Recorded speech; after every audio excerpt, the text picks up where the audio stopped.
What if the key to interstellar travel isn't moving faster, but warping space itself?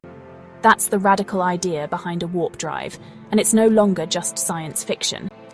Inspired by Einstein's theory of general relativity, scientists have been exploring a mind-bending concept.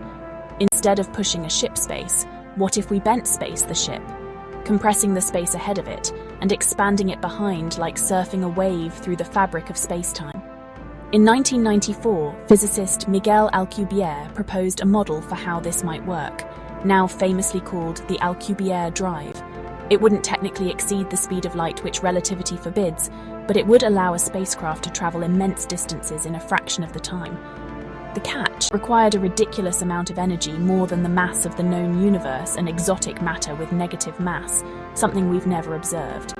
So, for decades, warp drives were written off as pure fantasy. But recently, scientists are taking a second look. Researchers, including those affiliated with NASA, have published new models suggesting we might not need impossible amounts of energy.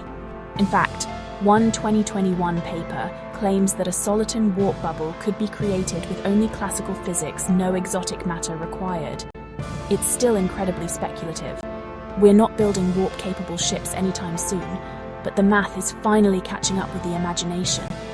What once lived in Star Trek is now being tested on whiteboards and in peer-reviewed journals. It won't be easy, and it might never work, but history has taught us one thing. Today's fiction often becomes tomorrow's science.